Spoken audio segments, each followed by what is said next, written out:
Escena 1. Apartamento de Laura. Mañana.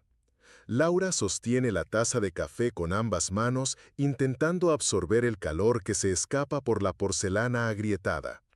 El apartamento está helado, siempre lo está, desde que comenzó a vivir sola, y el viejo radiador hace más ruido que calor. Observa por la ventana empañada la calle vacía de Seattle, donde la llovizna transforma todo en una acuarela borrosa de grises y marrones. 11 años. 11 años desde que su hermana Elena desapareció sin dejar rastro, llevándose consigo un embarazo de 7 meses y todas las esperanzas que Laura aún cultivaba sobre la familia. El sobre amarillento está sobre la mesa de la cocina desde hace 3 días, dirigido a ella con una caligrafía que le heló el corazón. Reconoció al instante la letra inclinada de Elena, incluso después de más de una década. Dentro, solo una dirección garabateada en orégano y una pequeña llave dorada, que Laura no logra identificar. Ninguna explicación, ninguna palabra de disculpa o amor. Solo coordenadas para un lugar del que nunca había oído hablar. Laura cierra los ojos e intenta recordar la última vez que vio a Elena. Fue en una discusión terrible, donde le imploró a su hermana que no se uniera a ese extraño grupo que se autodenominaba Familia de la Luz Eterna. Elena estaba embarazada, soltera, vulnerable, y esas personas se aprovecharon de su fragilidad como buitres. Laura le dijo cosas horribles esa noche, que Elena era débil, que estaba siendo manipulada, que el bebé sería criado por locos. Elena salió dando un portazo, y Laura nunca más la volvió a ver. El teléfono suena, rompiendo el silencio denso del apartamento. Laura duda antes de contestar, como siempre hace. Desde que comenzó a buscar a Elena, las llamadas extrañas se han vuelto frecuentes. Voces que cuelgan cuando ella contesta, respiraciones silenciosas que duran segundos antes de que la línea quede muda. ¿Laura? La voz del otro lado es tensa, casi un susurro. ¿Has recibido algo? ¿Algún señal? Es Marcos, el detective privado que contrató hace 3 años. Él había encontrado algunas pistas sobre la secta, pero todos los rastros llevaban a callejones sin salida. La familia de la Luz Eterna se había disuelto oficialmente en 2018, sus miembros esparcidos por el país como semillas al viento. Recibí una carta, admite Laura, su voz ronca por la mañana fría, de Elena, o al menos parece ser de ella. El silencio del otro lado dura demasiado tiempo. Cuando Marcos finalmente habla, hay algo diferente en su voz, una precaución que Laura no reconoce. No hagas nada todavía, no vayas a ningún lado, voy para allá. La línea se queda muda y Laura siente un escalofrío recorrerle la espalda. Marcos nunca había sonado tan asustado. Vuelve a mirar el sobre, notando por primera vez una mancha oscura en el papel, como si alguien hubiera derramado algo sobre él, o como si hubiera estado enterrado. 2 horas después, Marcos está sentado en el sillón desgastado de Laura, sosteniendo el sobre con guantes de látex. Él ha envejecido en los últimos años, el cabello canoso, arrugas profundas alrededor de los ojos, una rigidez en los movimientos que antes no existía. Había trabajado en muchos casos que involucraban sectas, ya le había contado a Laura, pero la familia de la Luz Eterna era diferente, más cerrada, más peligrosa. Este papel tiene al menos 5 años, murmura, examinando la correspondencia contra la luz. Mira aquí, ¿ves estas marcas de humedad y esta decoloración? Esto ha estado enterrado, Laura, durante mucho tiempo. Laura siente que se le congela la sangre. ¿Enterrado? Pero la carta fue enviada la semana pasada, tiene el matasello del correo. Alguien la desenterró, responde Marcos, y su voz lleva una gravedad que hace que Laura se encoja. Él dobla el papel cuidadosamente y lo coloca en una bolsa plástica. Necesito contarte algo que descubrí sobre la secta, algo que no te dije antes porque esperaba estar equivocado. Marcos respira hondo y Laura nota que sus manos tiemblan ligeramente. La familia de la luz eterna no era solo una secta común, creían en sacrificios rituales, especialmente de mujeres embarazadas. El mundo de Laura parece inclinarse, se levanta bruscamente dejando caer la taza de café que se estrella contra el suelo de madera. El líquido caliente salpica sus pies descalzos, pero apenas siente el dolor. ¿Dónde estás mintiendo?, susurra. Te lo estás inventando para asustarme. Encontré 3 casos documentados, continúa Marcos, implacable. Mujeres que entraron embarazadas a la secta y nunca más fueron vistas. Los cuerpos nunca fueron encontrados, pero todas dejaron cartas de despedida idénticas, hablando de entregarse a la luz y sacrificarse por la salvación. Laura corre al baño y vomita violentamente. Cuando regresa, Marcos está de pie, mirando por la ventana con una expresión sombría. Ella nota que mantiene una mano dentro de la chaqueta, probablemente sobre un arma. Hay más, dice sin volverse. El líder de la secta, un hombre llamado Ezra Thompson, nunca fue capturado. Desapareció cuando la secta se disolvió, pero informantes me dijeron que todavía está activo, todavía buscando seguidores. Laura se acerca a la ventana y ve lo que ha llamado la atención de Marcos. Del otro lado de la calle, un hombre alto vestido con un abrigo tosco está parado en la lluvia mirando directamente a su apartamento. Cuando se da cuenta de que está siendo observado, sonríe, una sonrisa que Laura logra ver incluso a la distancia, fría y depredadora.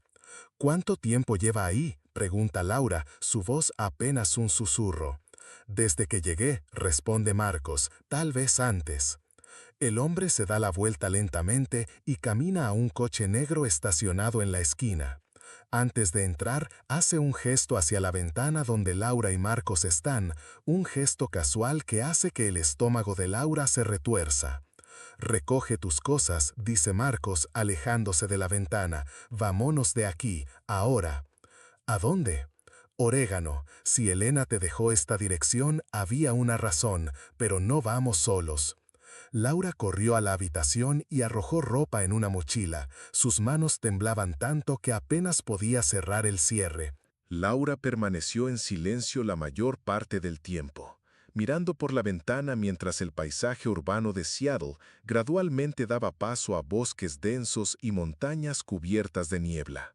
La dirección que Elena le había dejado los llevaba a una región remota, donde los caminos se volvían cada vez más estrechos y menos transitables. Durante el viaje, Marcos contó más sobre la secta, cómo reclutaban mujeres vulnerables, especialmente embarazadas o con antecedentes de trauma, cómo aislaban a esas mujeres de sus familias y amigos, creando una dependencia emocional total.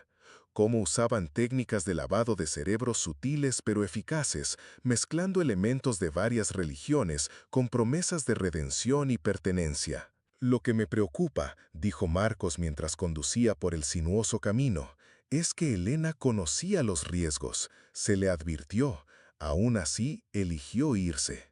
Ella estaba desesperada, respondió Laura, su voz cargada de culpa. Embarazada, sola, sin perspectivas. Debí haber ayudado más, debí haber... No fue tu culpa, interrumpió Marcos. Esas personas son expertas en manipulación. Encuentran exactamente lo que necesitas oír y lo usan contra ti. El GPS los guió por un camino de tierra que parecía no haber sido usado en años. Ramas bajas rozaban contra el parabrisas y Laura podía sentir el coche hundirse en el barro a cada metro. Cuando finalmente llegaron a la dirección, encontraron solo una casa abandonada, sus paredes cubiertas de musgo y sus ventanas rotas como dientes podridos. Laura salió del coche y sintió inmediatamente que algo andaba mal. El silencio era absoluto, ni pájaros, ni insectos, ni viento. Era como si la propia naturaleza evitara ese lugar. La casa parecía embrujada, no por fantasmas, sino por malos recuerdos que aún flotaban en el aire como un olor rancio. «Quédate detrás mío», murmuró Marcos, sacando una linterna y el arma. Y si te digo que corras, corres. No mires atrás, no te detengas para ayudarme. Solo corre. Se acercaron a la casa lentamente. La puerta principal estaba entreabierta, balanceándose ligeramente en una brisa que Laura no podía sentir. El interior estaba oscuro, pero ella podía ver marcas en el suelo, como si muebles pesados hubieran sido arrastrados recientemente. Marcos entró primero, la linterna cortando la oscuridad. Laura lo siguió, respirando por la nariz para evitar el olor a humedad y algo más, algo dulce y nauseabundo que le revolvió el estómago. La casa había sido vaciada, pero en las paredes aún había marcas donde cuadros o estantes habían estado años. Y en el suelo, dibujado con lo que parecía ser tiza blanca, había símbolos que Laura no reconocía. Símbolos rituales, explicó Marcos, iluminando los dibujos, usados para invocar, para llamar a aquello en lo que creían. Laura se agachó para examinar los símbolos más de cerca y notó que algunos parecían recientes. La tiza aún estaba fresca, como si alguien hubiera estado allí hacía pocas horas. Estaba a punto de comentar eso cuando escuchó un sonido que le heló la sangre, pasos lentos y deliberados viniendo del piso superior. Marcos la empujó detrás de una pared y le hizo una señal para que se quedara callada. Los pasos se detuvieron por un momento y luego una voz masculina resonó por la casa, profunda y melódica, como la de un predicador. «Laura», llamó la voz, y ella sintió que cada fibra de su cuerpo se erizaba. «Sabemos que estás aquí. Elena nos contó sobre ti, sobre cómo la abandonaste cuando más te necesitaba». Laura miró a Marcos, que estaba tenso como un resorte, el arma apuntando hacia la escalera.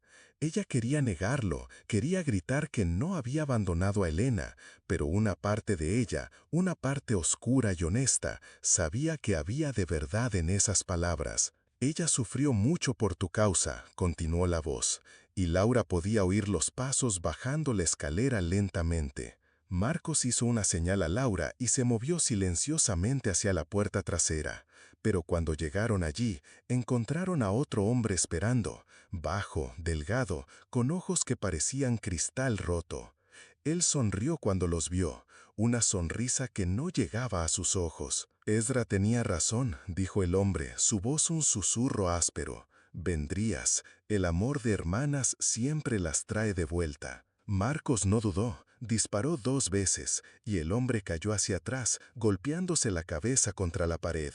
Pero incluso mientras moría, seguía sonriendo. «¡Corre!», gritó Marcos, empujando a Laura por la puerta. «A la floresta, no pares». Laura corrió como nunca antes había corrido en su vida, ramas arañando su rostro, raíces haciéndola tropezar. Detrás de ella podía oír gritos y más disparos. No se detuvo a mirar atrás, no se detuvo para ayudar a Marcos, solo corrió, tal como él le había dicho. Cuando finalmente se detuvo, estaba perdida en medio del bosque, sin aliento, y con el corazón latiendo tan fuerte que estaba segura de que iba a tener un ataque al corazón. El silencio alrededor era completo, ni siquiera los disparos distantes podían atravesar la densidad de los árboles. Fue entonces cuando escuchó, débil pero inconfundible, el llanto de un bebé. Laura siguió el sonido, empujando ramas y espinas hasta llegar a un claro donde había una pequeña cabaña casi escondida entre los árboles.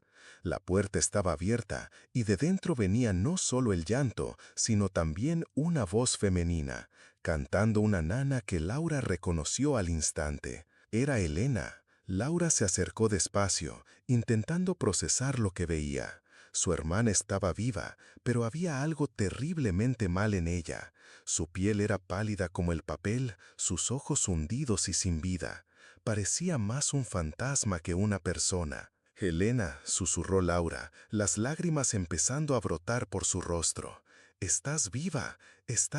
¿Cómo es posible?» «Morí», respondió Elena simplemente, aún meciendo a la niña. «Morí hace mucho tiempo, pero ellos me trajeron de vuelta, para cuidar de ella, para protegerla». Laura miró a la niña, que la observaba con ojos inteligentes y asustados. «¿Quién es ella?» «Mi hija», sonrió Elena, y por primera vez pareció casi humana. «Nuestra hija. Lleva tu nombre, Laura. Yo la llamé Laura. La realidad golpeó a Laura como un puñado en el estómago. La niña en sus brazos era su sobrina, la sobrina que nunca conoció, que creía muerta hace 11 años junto con Elena. Pero si la niña tenía 10 años, eso significaba que Elena había sobrevivido al parto. Significaba que había vivido al menos un año más antes de... Antes de morir, completó Elena, como si leyera sus pensamientos. Morí cuando ella tenía un año. Ellos me enterraron en el patio, Laura, junto con todas las demás. Laura sintió que el mundo giraba a su alrededor. ¿Otras? Las otras madres, las otras que no pudieron completar el proceso. Somos muchas, Laura, muchas que fueron prometidas la salvación, pero encontraron solo la muerte. Elena se levantó lentamente, aún sosteniendo a la niña. Pero tú puedes salvarla. Puedes llevar a Laura lejos de aquí. Ellos no la seguirán si prometes no contárselo a nadie, si prometes guardar el secreto. ¿Qué secreto?, preguntó Laura, aunque una parte de ella ya conocía la respuesta.